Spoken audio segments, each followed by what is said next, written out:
My great-grandfather, Marko, moved from Yugoslavia in the mid-30s and stayed in this house with his brother. My grandparents, mother and aunt moved into a two-bedroom apartment on the third floor of this building in 1958 across the street from the Bohemian Beer Garden. My family purchased this house in 1962. Their neighbors were mostly German at the time. In the next few slides, you'll be able to see how Astoria has changed from the early 1900s to today.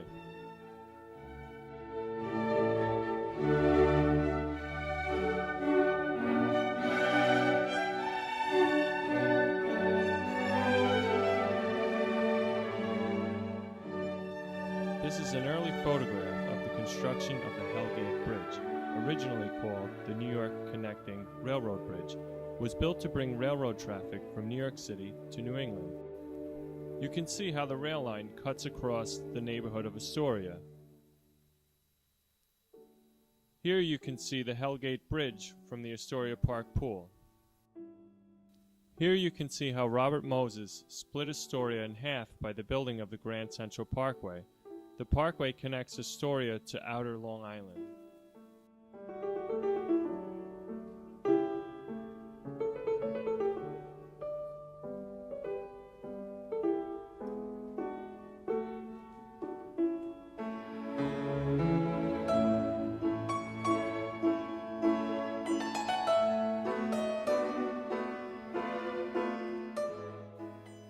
This is the construction of the Triborough Bridge by Robert Moses in 1935, and these are some of the construction workers that were working on the bridge at the time. The bridge connects Queens to Manhattan and the Bronx, as well as Randall's Island. You can see some of the development that took place from the 1940s to today on 30th Avenue and Steinway Street. Charles Walters is standing near the Astoria Theater of Vaudeville House on Grand Avenue, which is now called 30th Avenue.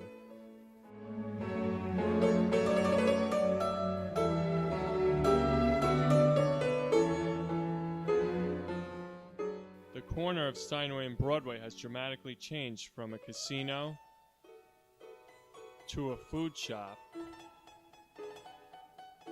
to Stevens & Stevens, an electronics store, and currently it's TD Bank.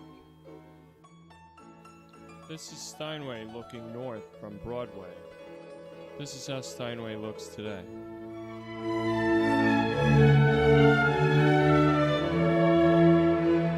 This is Isabella's, one of the oldest stores on Steinway, which has sadly gone out of business. Although much of Astoria has changed, here you can see the Steinway Reformed Church has remained the same.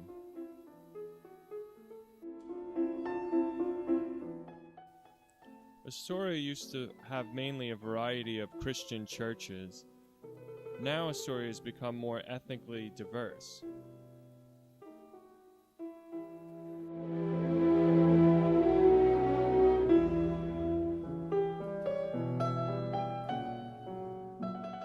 These are the trolley lines that ran up Steinway Street, one from 3rd Avenue and one just came from Long Island City. This is Ditmars Boulevard in 1938, mostly residential.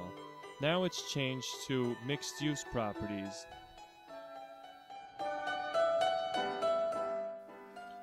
In this photo, you can see the Steinway factory in the background. This is Steinway and Sons' current day. Here's the Steinway factory that was converted into condominiums. This is a waterway behind the Steinway factory where they used to store the wood. Here you can see some of the wood that they store today. This is the Steinway mansion that overlooked the Steinway village and factories. I noticed that the current owner kept the same alarm clock as the Steinways.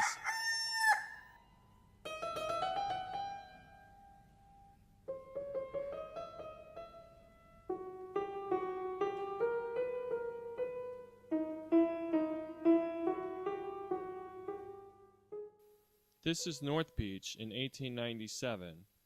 Today you can't even see the water due to this power plant.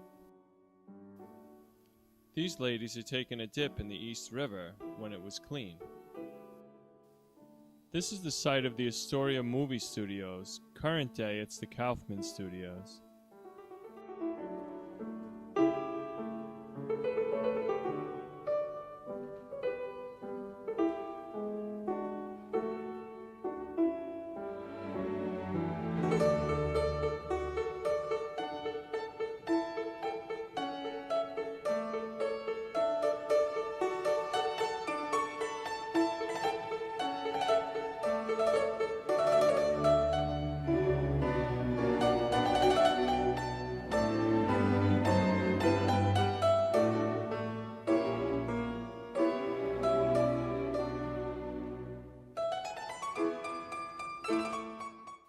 This is the community garden inspired by Michelle Obama, across the street from Ravenswood Public Housing.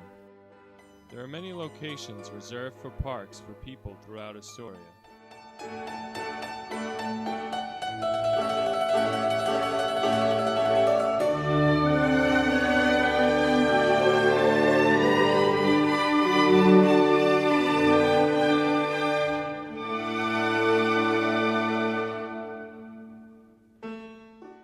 Before this became Socrates Sculpture Park, it was a landfill.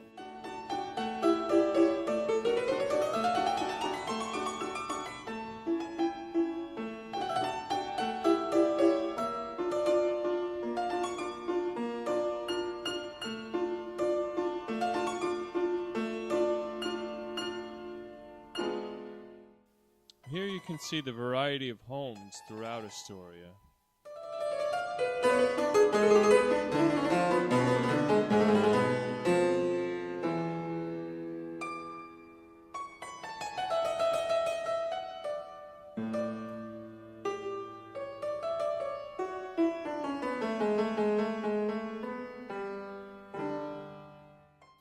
This is the Lent-Riker Smith home, built in 1656. It's the oldest privately owned lived-in house in America.